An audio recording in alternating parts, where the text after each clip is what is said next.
Lecture 3, Interdependence and Gains from Trade. So, every day you rely on many people from around the world, most of whom you've never met, to provide you with goods and services you enjoy. This is the concept of interdependence. So there's a picture of a guy having a latte, and let's look at where all the components come from. So here, Jill from Ohio, cell phone from Taiwan, Dressford from China, coffee from Kenya. So we'll do a little exercise in our Zoom session to see where some of your stuff comes from, and see how interdependent we all are from countries around the world.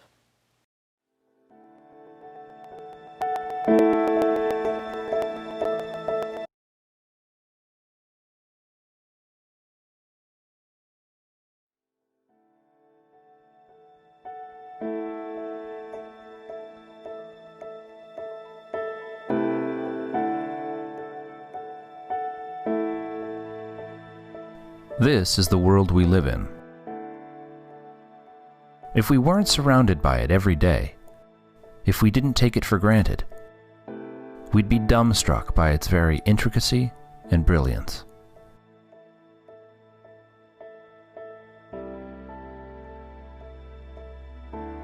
This is an ordinary, familiar wooden pencil. You might think a pencil is simple. Chances are you've been using one since before you could even read or write. But just because it's familiar doesn't mean it's simple. In fact, it's complicated, elaborate, beautiful, elegant. Its very existence is too improbable for any one person to truly comprehend. These are the basic materials that go into a pencil: graphite, cedar, metal, and rubber. But if you had all the elements of a pencil right in front of you, could you make a pencil? It's not as easy as you might think. In fact, no single person on the face of the earth could do it without the help of countless others. And this is the key to understanding the world.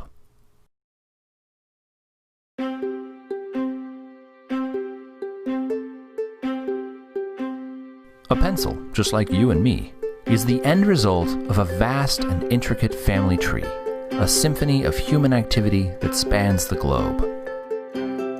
Through their work and knowledge, a vast number of people have had a hand in making this simple pencil. Unlike your family tree, this one begins with an actual tree. The most immediate ancestor of the pencil is a cedar tree in the Pacific Northwest. But the loggers who harvest the timber are also its ancestors. And these men don't work alone. They in turn are assisted by the people and industries that produce the saws, rope, and countless other tools that they use. These are also the ancestors of our pencil. As is the waitress at a nearby diner who sells the loggers lunch, to say nothing of the thousands of people involved in producing that simple midday meal. Across time and space, the web grows. Consider the roads, trucks, ships, communication systems, and the people who design, build, and maintain them. All of them are necessary to bring the lumber to the mills and the slat factories that process them. All of them are also the ancestors of the pencil. And even with the work of all these people, so far all we have is a stained wooden slat, a naked half of a wooden body of a pencil. But its family tree is larger and more extensive. The graphite is mined in China and Sri Lanka. At the pencil factory, it's mixed with clay and heat and other materials before it's extruded, dried, and baked in a kiln. People from different continents, different cultures, cooperate to bring these materials together with waxes and kilns and equipment from across the world. These too are the ancestors of the pencil. And the same is true of the eraser. With ingredients from around the world, it's the end result of a similarly complex and exotic branch of the family tree. As is the ferrule, the metal band made from material that is mined, refined, and shipped from all over the world. Each part of the pencil is the result of the collaboration and cooperation of millions of people. Together, they form a process that is constantly changing and adapting. A change in the availability or cost of material from one place might make another source more desirable, and the process changes and adapts fluidly. And there is a fact that's still more astounding. The absence of a mastermind, of anyone dictating these countless actions which bring a pencil into being. Each member of this family tree supplies only a small amount of the necessary know-how needed to make a pencil. They do so voluntarily, not because they necessarily want pencils or like pencils, but because by working to create them, they exchange their labor and skills for the wages that let them buy what they want and need. What you're seeing is the market at work. The spontaneous configuration of creative human energies, of millions of people with their various skills and talents organizing voluntarily in response to human necessity and desire, as if led by an invisible hand to promote an end which was no part of the intention. Every second we are alive, we benefit from the products of voluntary, spontaneous cooperation. This is the modern world. It's miraculous, it's intricate, and it gets better every day, so long as people are free to interact with each other. If we can leave the creative energies of humankind uninhibited, there's no limit to what we can accomplish.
So why do countries trade?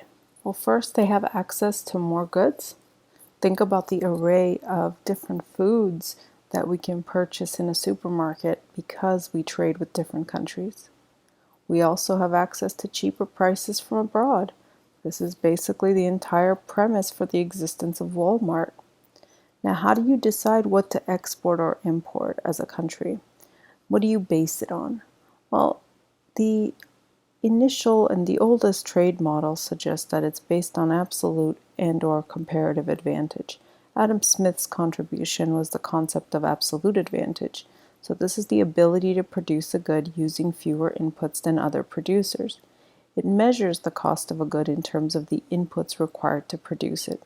So what Adam Smith suggested is that countries should specialize in the goods in which they have an absolute advantage. This later turned out to be incorrect, as countries tend to trade based on comparative advantage. There's, of course, lots of other reasons as to why countries are exporters or importers of certain goods that we will explore in later chapters. According to Adam Smith, countries should only produce goods in which they have an absolute advantage. Now, this was later proven to be incorrect, as when we look at a different type of theory of trade, we find that absolute advantage is by no means a reason to specialize in a certain output. So, according to Adam Smith, when a producer has an absolute advantage, it also means that fewer resources and less time are needed to provide the same amount of goods as compared to other producers. This greater overall efficiency in production creates an absolute advantage because producers can specialize.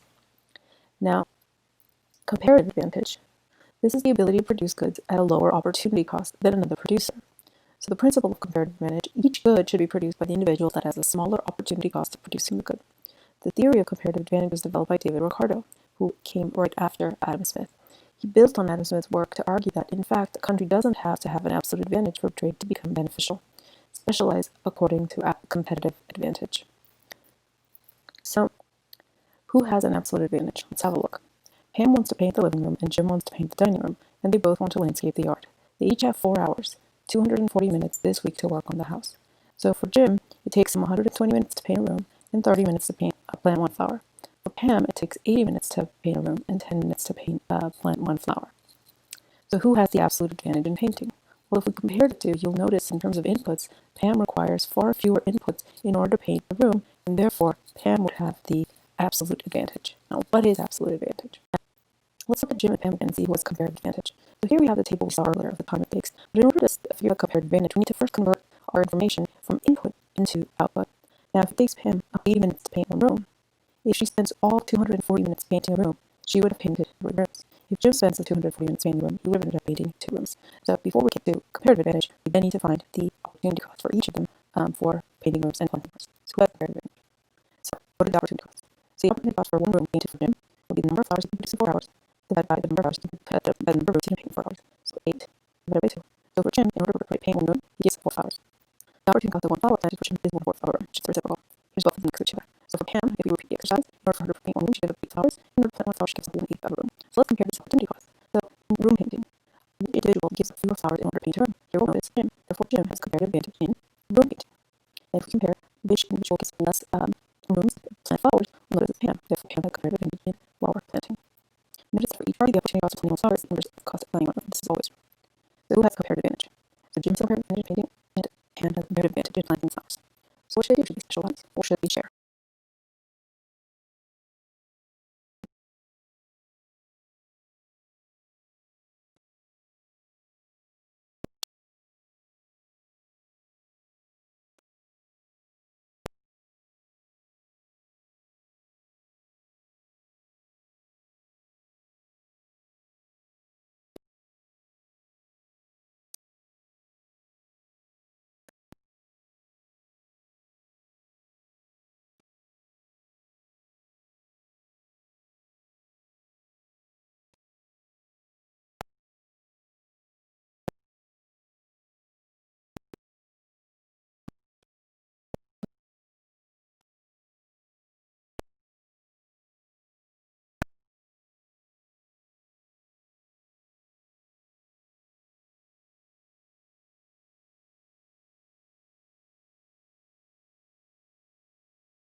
Let's assume that 1. Country A can produce orange juice at $1 per pound, whereas country B can do it at $2. 2. Country A can produce apple juice at 50 cents per pound, whereas country B can do it at $2. In 1776, Adam Smith described the absolute advantage when he explained that if a country can produce something at a lower price, other nations should buy that product from it and devote their resources to producing other things. In our example, Smith would say that country B should buy both orange and apple juice from country A, end of story. David Ricardo, however, back in 1817, took things one step further and noticed something interesting. Country A can produce orange juice 2 times cheaper than country B, which is great, but it can produce apple juice 4 times cheaper, which is even better. In other words, it has a so-called comparative advantage when it comes to apple juice. Therefore, in a world like ours where resources such as labor are not infinite, country A would actually be better off focusing on producing apple juice, even if it means buying orange juice from country B, despite it being more expensive. We'll assume country A needs 1,000 pounds of orange juice and 1,000 pounds of apple juice for its citizens. 1. If it produces both itself, it will spend $1,500. 2. If it produces 2,000 pounds of apple juice, out of which it sells 1,000 to country B and buys 1,000 pounds of orange juice from country B, the end result is that it spends $1,000 on apple juice production, gains $2,000 from apple juice sales, and spends $2,000 buying orange juice from country B. After drawing the line, it only spends $1,000. So the parable of the farmer and the rancher. So after you have a look at this slide, a video will be play after that point. And this video will do a full process of starting from looking at the production before trade, after trade, gains from trade based on comparative advantage. But just to set this up, this is a story which illustrates how trade and specialization based on comparative advantage makes everyone better off. We'll be using the production possibility frontier to graphically show this process. We'll be calculating the following: opportunity cost, terms of trade, and gains from trade. So let's go on to the next video. The parable of the farmer and the rancher will help illustrate how trade and specialization based on comparative advantage can make everyone better off. In this section, we'll be using production possibility frontiers to graphically show the process. We'll be calculating opportunity costs, terms of trade, and gains from trade to basically show how the farmer and rancher can both be made better off by effectively specializing based on comparative advantage. So the assumptions of the model. What do we need to assume in order to show the gains from trade and specialization making everyone better off? Well, the first assumption is that we have two actors. And in this case, we have the farmer and the rancher. Each of these actors produces two goods. And this is a process just to simplify the story. So the two goods are meat and potatoes. Okay, the third assumption that we make is the optimization assumption. And remember that the optimization assumption is that both parties try to maximize utility in this case. So they're both striving to maximize utility or their own happiness. In this case, what that would mean is the ability to consume both meat and potatoes.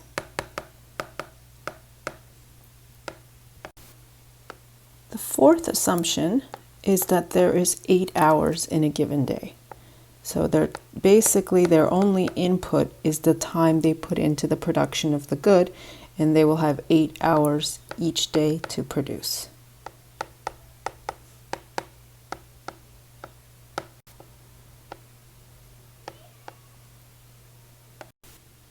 Okay, for step one, we need to look at the inputs needed for the production of meat and potatoes. So we're basically trying to see how long it takes the farmer and the rancher to produce 1 ounce of meat and 1 ounce of potatoes. Okay, so for the rancher, we have that meat production. In order to produce 1 ounce of meat, it takes the rancher 20 minutes to produce 1 ounce. For the farmer, it takes 60 minutes to produce 1 ounce. For potatoes, it takes the farmer 15 minutes to produce per ounce, and the rancher, it takes 10 minutes to produce per ounce. Okay, so if we go back to thinking about the concept of absolute advantage, okay, remember our absolute advantage is based on inputs. So whichever entity, country, party, farmer or rancher uses fewer inputs, in this case our only input is time, then that individual will have an absolute advantage. If we have a look at our chart here, we can see that our data is obviously organized in terms of inputs, right? And in this case, inputs is the amount of time. So in this case, we can see in order to produce 1 ounce of meat, if we compare the farmer and the rancher, right, we see that the rancher uses less time and therefore the rancher has an absolute advantage in meat production.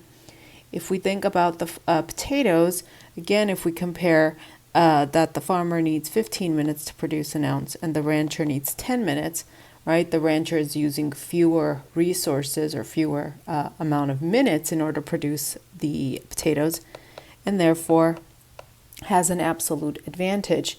So in this case, in terms of absolute advantage, the rancher has an absolute advantage in the production of both meat and potatoes.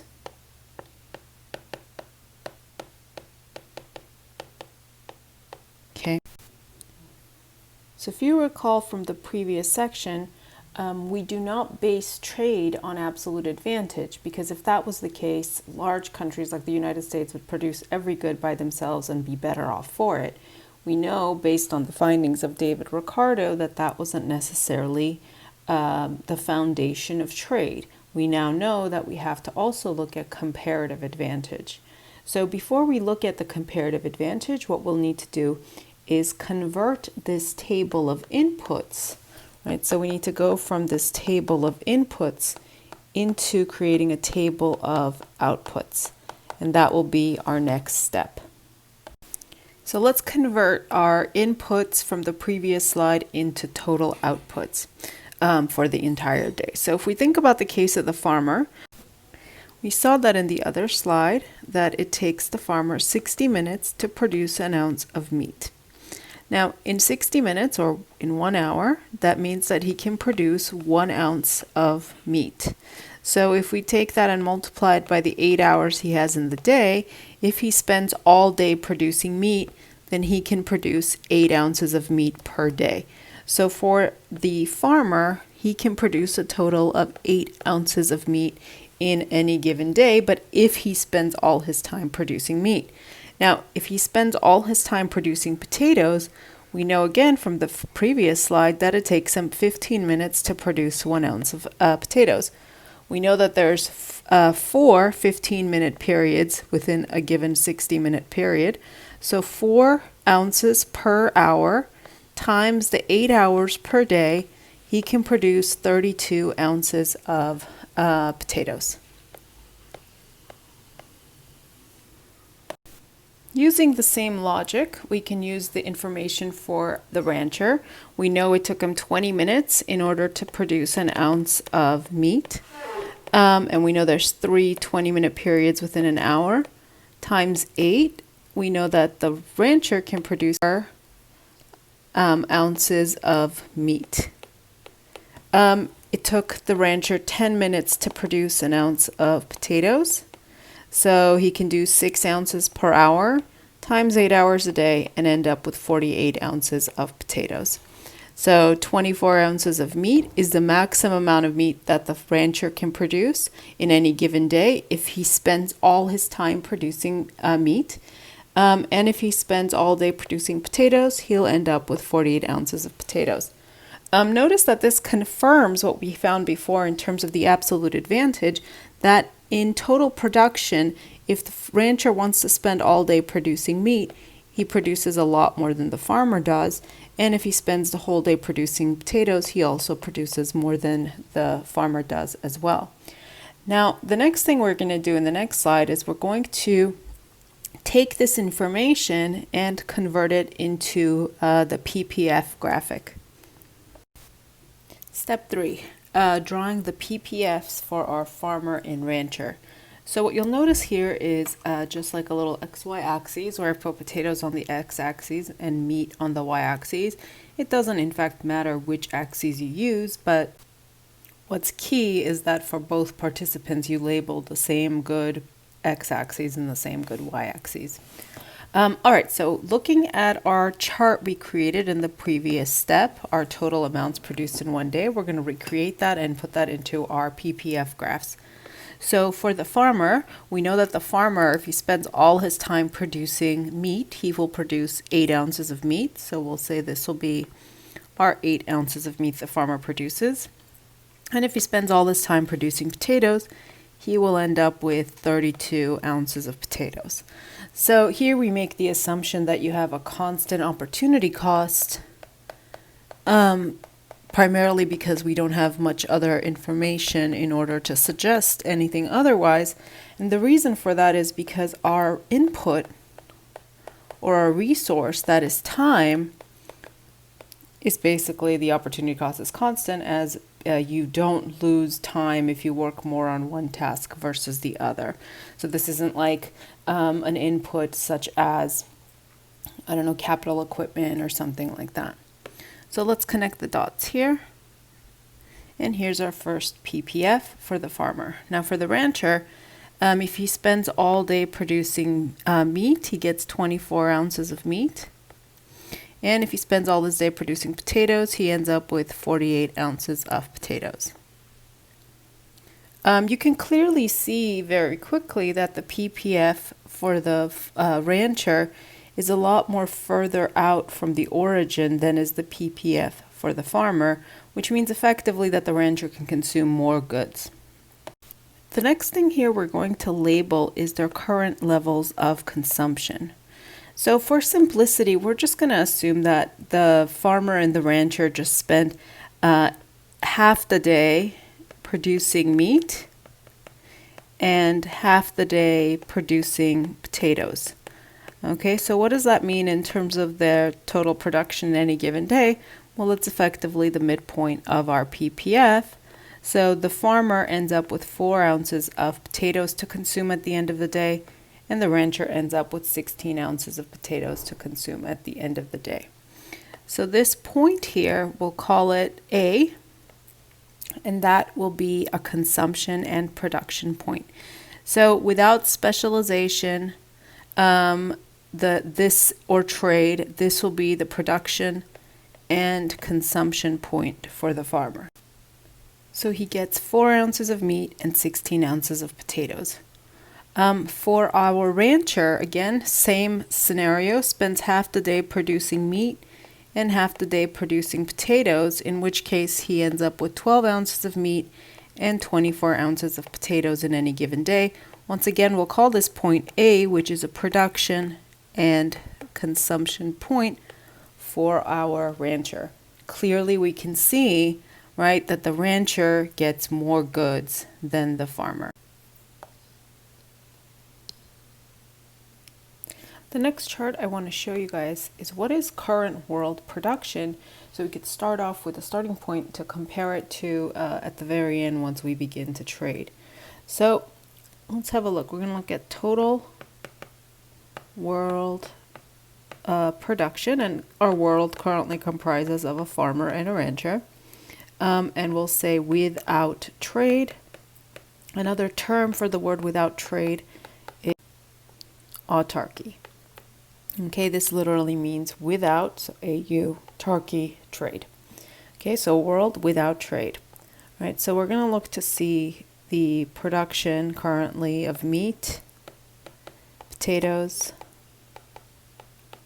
farmer's contribution, rancher contribution, and then total.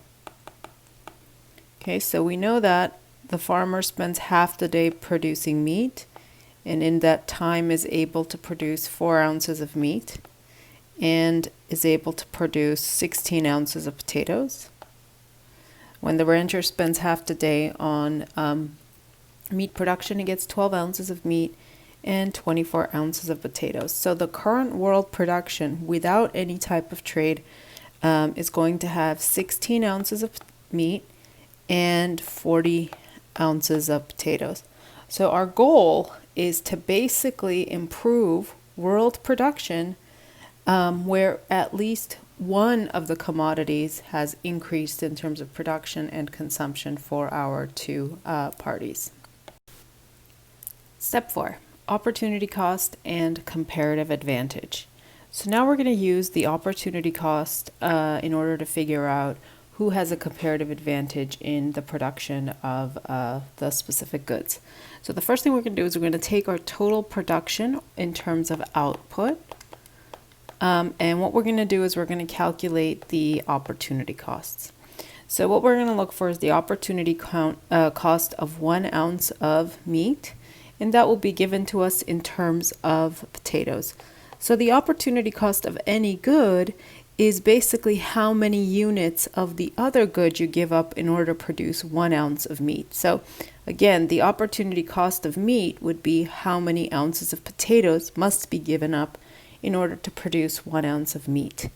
So for the farmer, in order for the farmer to produce 1 ounce of meat, we would calculate the opportunity cost by taking 32 divided by 8, and we find that he would have to give up 4 ounces of potatoes.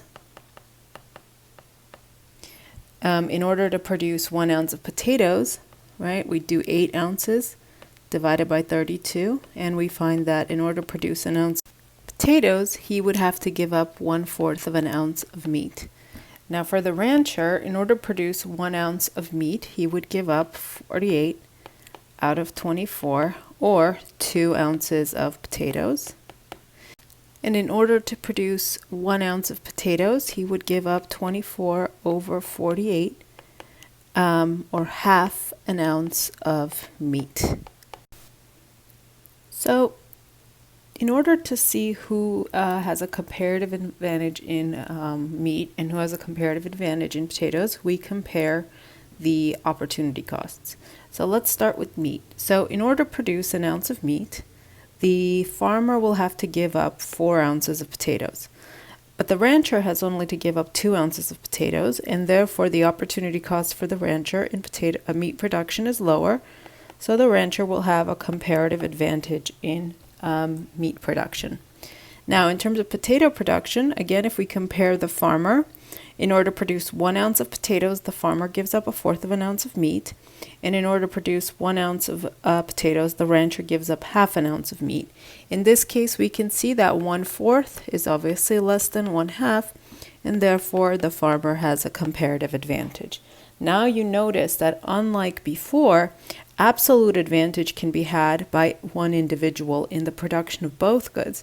But when we're looking at comparative advantage, we could see that anytime we look at the comparative advantage between individuals or countries, etc., one country will have a comparative advantage in the production of one good, and another would have the comparative advantage in the production of the other good. So again, we find that the rancher has comparative advantage in meat, which is expected given the definitions of their jobs, and the farmer has a comparative advantage in potato production. So now, what does that mean in terms of producing goods and services? Well, as a starting point, we can try to figure out to see who specializes in what. And we know that based on the theory of comparative advantage, that the individual that has a comparative advantage in the good should specialize in the production of the good. So the next step, what we're going to be looking at, is to figure out whether or not it's possible in this case to have total specialization. So step 5, is total specialization possible? In some cases it will be, and in some cases it won't be. But to do so, we think of this situation. So we think of our farmer, and if the farmer had a comparative advantage in potatoes, we know that the farmer can spend their whole day producing potatoes, in which case he would yield 32 ounces of potatoes based on our previous work. The rancher would completely specialize in meat production, and he would produce the 24 ounces of meat right? Because he'd be spending his whole day producing meat. So the idea is they would totally specialize in the production of the good in which they have a comparative advantage, and then they would trade on some agreed upon terms of trade or on some agreed upon price, which we will later see relates very strongly to the opportunity cost. But let's first test to see if this total specialization is possible in this world. So the first thing we would need to do is basically look to see what was world production before trade. So here's the chart we reproduced before, right, where we said that if each party just produces in order to consume without trade, the total world production of potatoes is meat is 16 ounces and the total production of potatoes is 40 ounces. So now let's take that and compare it to our possibilities when we have total specialization, where each produces based on their comparative advantage. So with total specialization, what ends up happening is this result that we have up here. So we would end up with a total of, so here with total specialization, okay, so this would be effectively, we could say, this is a point of autarky, so no trade. And with total specialization, the outputs would look like this. We'd end up with 24 ounces of meat, okay, but we'd end up with 32 ounces of potatoes. So what happened is if these individuals completely specialize, yes, we will get an increase in meat production of 8 ounces of meat. So you'd get an additional 8 ounces. However, if we went to total specialization, would actually lose 8 ounces of potatoes. Therefore, in this case, if we do get a reduction in one of the commodities, that would mean that total specialization is in fact not possible. So what does that mean? Well, it means that we're going to have to shift around some of our resources. Step 6. Since we could not totally specialize, then we're going to have to find our new production points.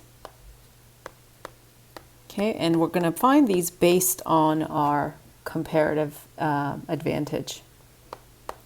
So one thing we know for sure, since the farmer has such a high opportunity cost of producing meat, and his entire day producing potatoes is yielding less than the socially optimal level, right? He should just spend all his day producing potatoes. So farmer is totally specialized in producing potatoes, so is spending all day on potatoes, which yields, as we have already calculated, 32 ounces of potatoes. Now, what does that mean for the rancher? So the rancher will have to divide his time between meat production and potato production, since he has an absolute advantage in both of the question is, what is the optimal division of time? So we're going to start off just simply by looking at, reducing 1 hour in meat production and giving that 1 hour to potato production and see if that's sufficient. If not, then we'll go on to more movements. For simplicity, we'll only do 1 hour changes for this problem. So first, let's think about the rancher spending 7 hours on meat and 1 hour on potatoes.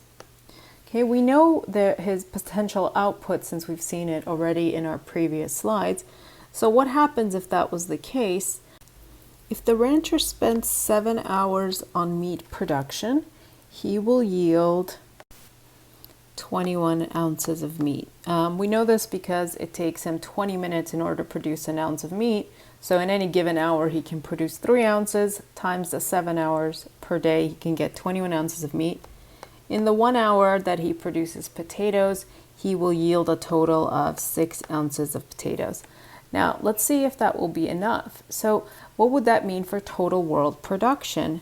That would mean that, of course, we know that the farmer contributes ounces of potatoes plus the 6 ounces of potatoes from the rancher, and now we're at a grand total of 38 ounces of potatoes, which is actually fewer than our world optimal of 40, or our original before trade total.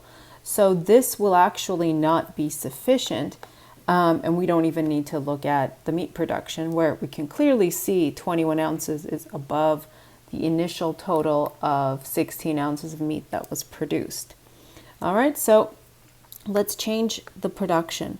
Let's say now that a rancher will spend 6 hours on meat and 2 hours on the potatoes. Okay, so what does that yield? Well, the 6 hours on meat will yield a total of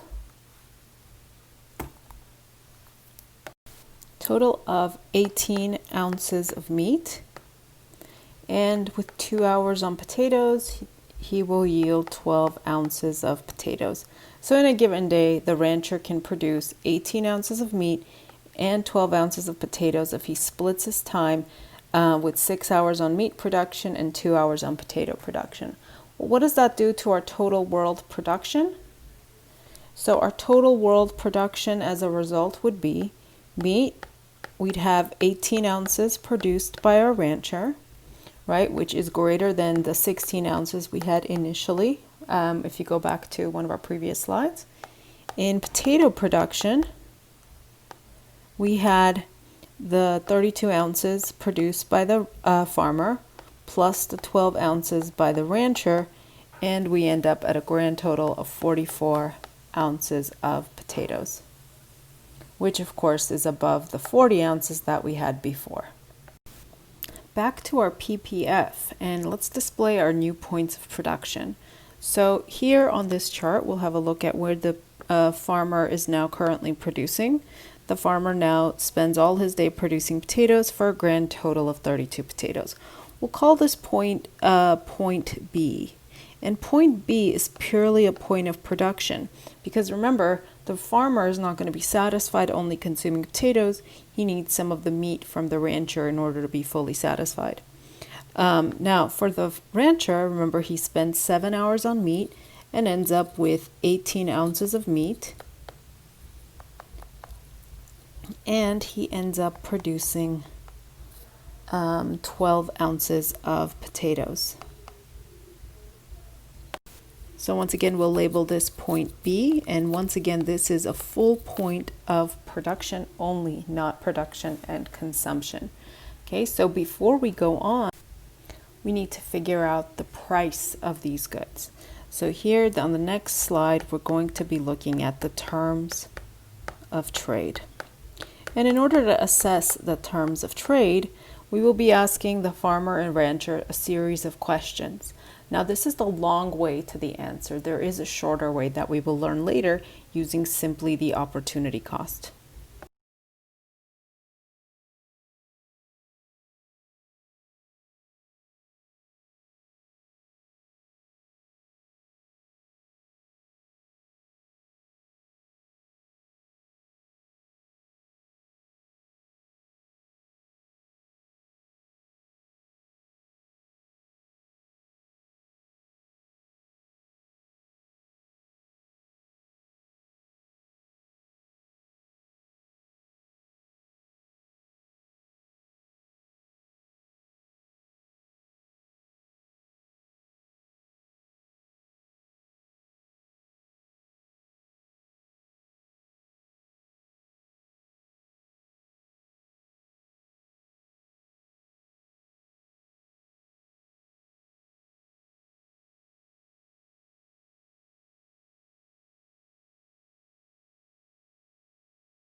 Step 7, the terms of trade. So now we'll be using these production possibility frontiers that we generated in a previous step to basically answer a few set of questions in order to determine the price that the goods will be traded at. So we go through a series of questions. Now let's start with looking at things from the perspective of the farmer. So question 1, what is the maximum of number of potatoes would the farmer be willing to give up in exchange for meat? So what we do is we start to look at our current production value for the farmer. So we see that the farmer is producing 32 ounces of potatoes.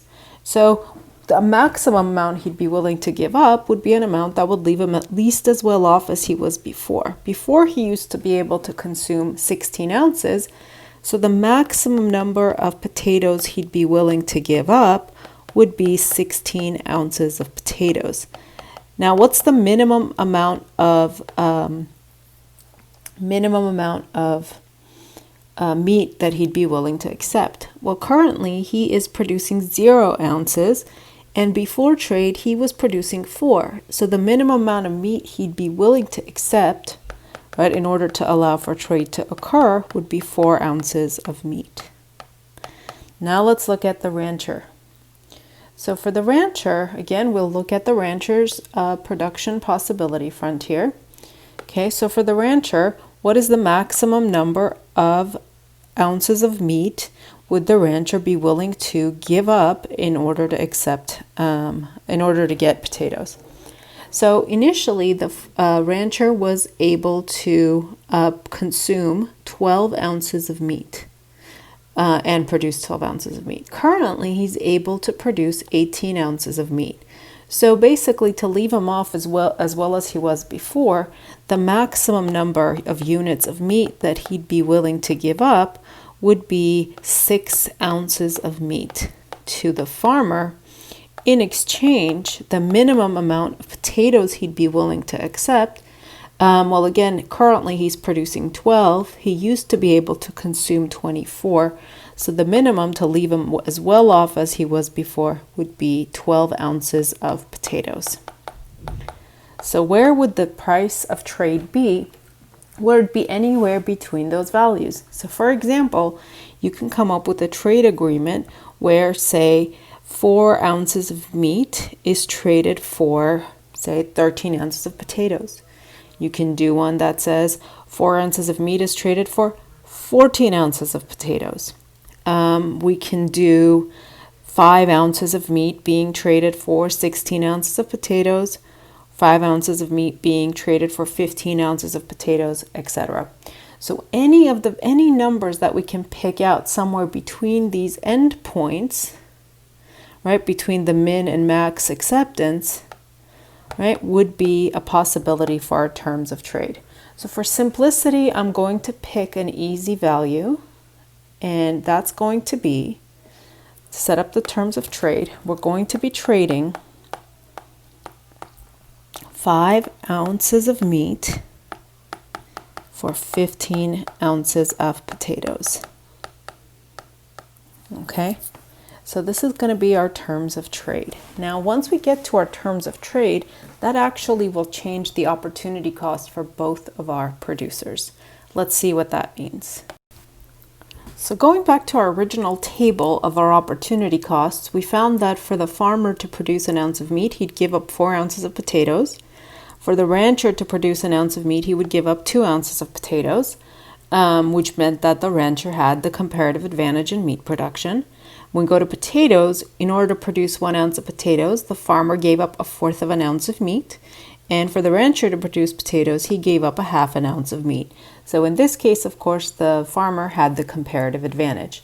Now, based on our terms of trade that we established, we said 5 ounces of meat will trade for 15 ounces of potatoes.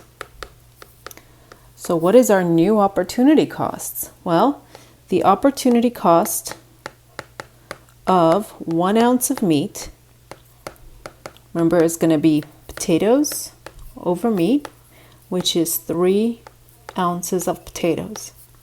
right? Now notice something really interesting here is that that value is in fact right in between our original opportunity costs. So meat cost 4 ounces of potatoes for the farmer and 2 ounces of potatoes for the rancher.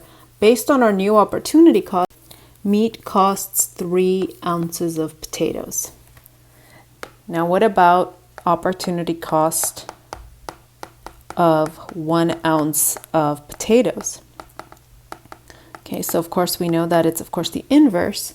So we do 5 over 15, which is 1/3 of an ounce of meat. So once again, if we go to our chart here, our table, right, we notice that that new opportunity cost is in fact right in between our initial opportunity costs. And we can see that for the rancher, it is now cheaper to consume potatoes, right? The farmer is getting a little bit extra meat, and so on. So what we've seen is once you establish the terms of trade, they will be between the opportunity costs. So terms of trade could be set anywhere in between the two opportunity costs. So just to state that here, terms of trade are in the middle of the original opportunity costs for each party. So we could have in fact just looked at this chart and found exactly the midpoint of each of the opportunity costs and set the price rather than going through the questioning process.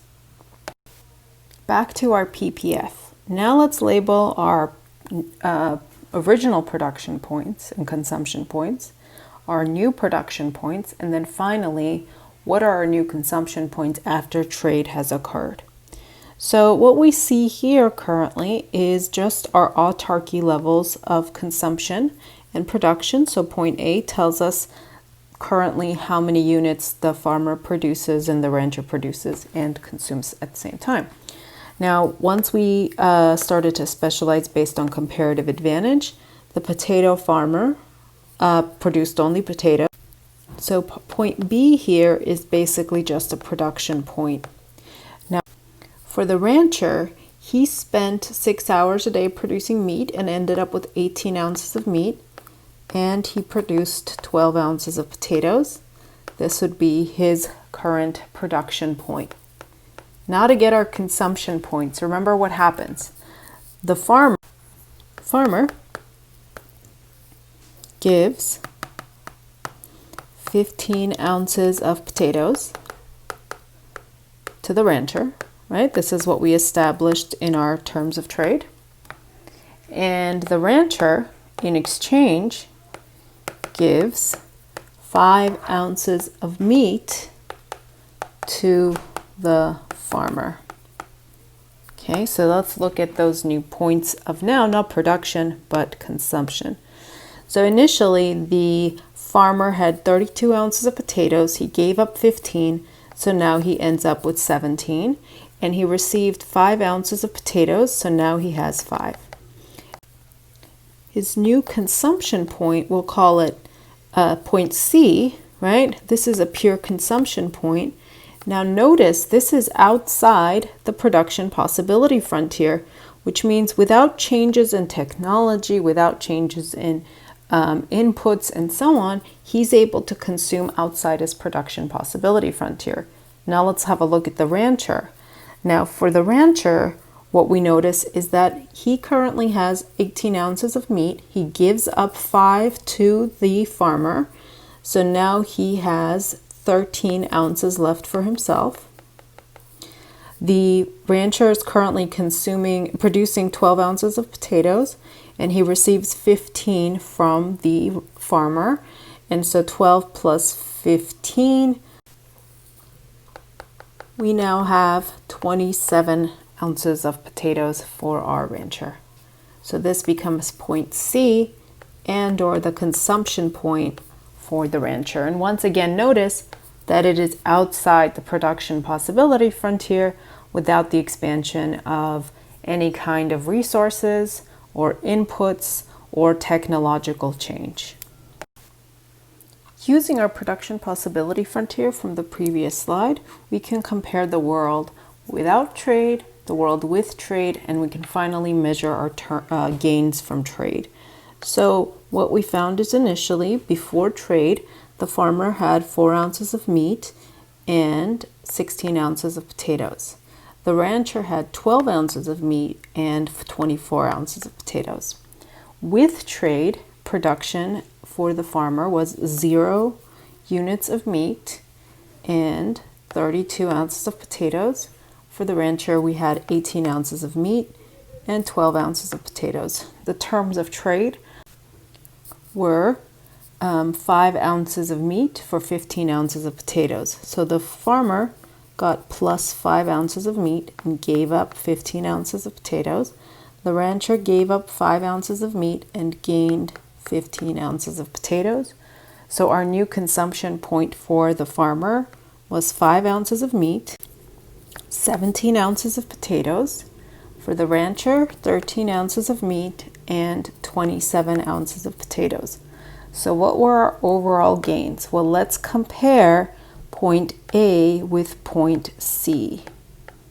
Okay, so in this case, what happened with meat consumption? Well, initially the farmer was consuming 4 units, now is 5, so we got plus 1 ounce of meat for the farmer. He was consuming 16 ounces of potatoes before, now he has 17, so plus another ounce of potatoes. For the rancher, he gained 1 ounce of meat, and in terms of potatoes, he gained 3 ounces of potatoes. So overall in this world, we had an extra 2 units of meat created and an extra 4 units of potatoes created in this world setting, which basically left both of our parties better off. Is this the only possible outcome in terms of the trade agreement? Absolutely not. Right? We may have situations where the trade agreement benefits more one party than the other. This terms of trade that we set in this problem was the most equal distribution. We can of course set a price something like 4 ounces of meat for 16 ounces of potatoes, in which case the farmer basically gets no gains from trade, and the rancher is the one that basically will get all of the units of goods that were created because of specialization. But what we are still looking for is that trade must leave everyone as well off as they were before at the minimal. Okay, so trade must leave you at minimum as well off as you were before.